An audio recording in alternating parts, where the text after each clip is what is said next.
25 सितंबर बहुत कुछ ही टाइम बचा हुआ है। तो आप लोगों को अब क्या करना चाहिए लास्ट के कुछ 40 से 50 दिनों में? आपको इतना ही करना चाहिए कि भाई जो 2-3 बुक आपने ले रखी है अपने पास, जैसे कि बिहार पुलिस की सिपाही जो कि 10 मैट्रिक लेवल पे है, और एग्जाम कॉर्नर पटना में स्वागत है दोस्तों। आपको पता है दोस्तों कि कल रात में 12 बजे के बाद आपका एडमिट कार्ड सीटेट का डाउनलोड होना चालू हो गया है। ठीक है, आप लोग जाके सबसे पहले अपना सेंटर देख सकते हैं कि आपका कहाँ पे गया है सेंटर। और दूसरी बात ये है, ठीक है ना, कि आपको एनसीटी जो है अभी तक कोई फाइनल डिसीजन नहीं लिया है कि आखिर करना क्या है। ठीक है, अभी जो है वो गोल मटोल से मीटिंग हो रहा है। अब मीटिंग कोई कल ही नहीं हो रहा है, मीटिंग 4 दिन से हो रहा है। अभी तक कोई रिपोर्ट नहीं आया एनसीटी का, और एनसीटी के बिना रिपोर्ट आए हुए बीपीएससी एक आयोग है। बीपीएससी इसमें कोई भी हस्तक्षेप नहीं कर सकता है। बीपीएससी जैसे है उसे एग्जाम लेगा। लेकिन एक बात मेरा आप जान लीजिए पूरी तरह से कि एग्जाम का रिजल्ट आपका कभी नहीं आएगा। हाँ, हम हकीकत बोल रहे हैं, सही बोल रहे हैं, रिजल्ट कभी नहीं, रिजल्ट इसका आएगा बता देते हैं। एग्ज़ाम लेने से दो चीज़ हो जाएगा कि एक तो सरकार को 750 रुपये लौटाना नहीं पड़ेगा, और पहला चीज़ है कि इसको 2-3 साल खींचेगा। ठीक है, इसलिए अब एग्ज़ाम का रिजल्ट इसका कभी नहीं आने जा रहा है। इस बात को पूरी तरह से जान लीजिए, क्योंकि देख लीजिए, पहले तो ये है आज का ही पेपर का दिया हुआ है कि आज जारी होना है एडमिट कार्ड, 20 को परीक्षा है। अब आपको मन में है कि सर जब सीटेट कैंसिल ही कर दिया था फर्स्ट पेपर, तो फिर एडमिट कार्ड क्यों आया? सबसे बड़ा तो मन में आपके ये होगा। तो देखिए, एडमिट कार्ड इसलिए आया, एडमिट कार्ड आने के पीछे रीज़न ये है कि डीएलएड वाले भी उस समय प्राथमिकता में आपको बीएड ही दिए थे। अब बहुत लोग डीएलएड भी किए हुए थे। ठीक है, तो ऐसा लोग भी है, ठीक है ना, कि अभी प्राथमिकता में बीएड किए हुए हैं और डीएलएड किए हुए हैं, बीएड दिए हुए हैं। तो ऐसा कुछ नहीं है, ये चुपचाप ये रिजल्ट जो है पेपर 1 का, ठीक है, पेपर 1 का रिजल्ट आपको आयोग के चला जाएगा आपको सेंट्रल के पास। ठीक है ना, वहाँ से इसका कोई हस्तक्षेप ही नहीं होगा। जब इसका रिजल्ट ही नहीं आना है, बीपीएससी का जो 79,000 जो वैकेंसी है 70,000 के अप्रोक्स 1 से 5 में, तो उसमें बीएड के लड़का को ऑलरेडी सुप्रीम कोर्ट बाहर कर दिया।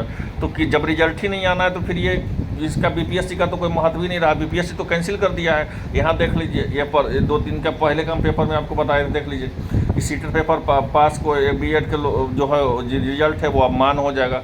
फिर यहाँ देख लीजिए आपको कि सीटेट में सफल अभ्यर्थी को प्रमाण पत्र भी रद्दी हो जाएंगे। ठीक है ना, देख लीजिए। तो जब सब जब स्टेट मान रहा है, सब पूरा का पूरा स्टेट मान रहा है, तो बिहार कोई बांग्लादेश है और ऑस्ट्रेलिया में तो है नहीं, बिहार भी एक स्टेट है भारत के में सबसे बड़ा सुप्रीम कोर्ट होता है। तो ये एग्ज़ाम लेने के पीछे मात्र रीज़न यही है कि आपको 750 रुपया नहीं लौटाना, और दूसरी रीज़न है कि 2-3 साल आपको टाल मटोल करना। ठीक है, और इसका कोई रीज़न नहीं, किसी तरह से ज्वाइन नहीं होगा, क्योंकि डीएलएड वाले ऑलरेडी पीआईएल दाखिल कर चुके हैं। अब आप ही बताइए, आप पढ़े लिखे आदमी किस तरह से इसका ज्वाइन हो जाएगा? आप बताइए हमको, कोई प्रोसेस एक बताइए कि ज्वाइन हो जाएगा। ब्रिज कोर्स नहीं हो सकता है, तो कैसे इसका हो सकता है? इसका ज्वाइनिंग कैसे हो सकता है? जब बोल दिया सरकार की सुप्रीम कोर्ट की 1 से 5 के लिए सबसे अच्छा बेस्ट टीचर आपको डीएलएड वाले होंगे, तो बीएड वाले कैसे आएंगे? जो बीएड वाले के लिए तो आपको 6 से लेकर के आपको 12 तक मौका है। इसलिए आप लोग स्टेट पे फोकस कीजिए। हकीकत बता रहे हैं, स्टेट का अभी तक फॉर्म नहीं भरे हैं तो जाके फॉर्म भर दीजिए, स्टेट पे फोकस कीजिए। ऐसा मत कीजिए कि जिसका कुछ होना ही नहीं है। ठीक है ना, ये सिर्फ सरकार आपको बेवकूफ़ बना रही है। समझ लीजिए कि सुप्रीम कोर्ट मना किए हुए एग्ज़ाम लेने के लिए, उसके बाद भी एग्ज़ाम ले रही है, तो समझ लीजिए कि सरकार को क्या है, इसका क्या सोच है, क्या इसको छात्रों के भविष्य के प्रति रवैया। अभी तक इन लोग का सरकार का कोई भी नेता या कोई भी मतलब कि आयोग का कोई भी चेयरमैन अभी तक प्रेस कॉन्फ्रेंस करके पूरा तरह से मामला को क्लियर भी नहीं किया है। इतना तक इन लोग के पास समय नहीं है। ठीक है, आप बोलिए किस तरह से बोलते हैं कि एग्जाम ले लेगा, ये रिजल्ट दे देगा, ज्वाइनिंग करवा देगा। जैसे ही रिजल्ट ज्वाइनिंग करवा देगा, डीएलएड वाले चुप थोड़ी रहेंगे, डायरेक्ट वो अटेम्प्ट टू सुप्रीम कोर्ट के चले जाएंगे। तो आपके सुप्रीम कोर्ट में पीआईएल दाखिल करेंगे, हाई कोर्ट में पीआईएल दाखिल करेंगे, तो फिर कैंसिल हो जाएगा, रिजल्ट पे रोक लग जाएगा। रिजल्ट पे रोक लगना मतलब 3 साल 4 साल लटकते रहिए। आपका 750 भी गया, आप उम्मीद में रहिएगा। अब इसी के नाम पे आपसे ब्लैकमेलिंग करेगा कोई वोट वाले कि हम रिजल्ट दिलवा देंगे, रिजल्ट दिलवा देंगे, एंट्री कर देंगे। इसी तरह से वोट लेगा आपसे।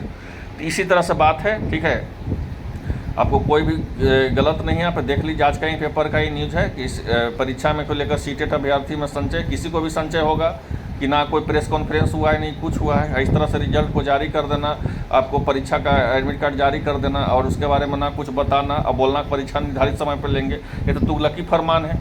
आप लोग देखिए, जैसा ही कुछ और अपडेट आएगा बताएंगे। उम्मीद करते हैं वीडियो अच्छा लगा होगा। मिलते हैं नेक्स्ट अपडेट के साथ। धन्यवाद।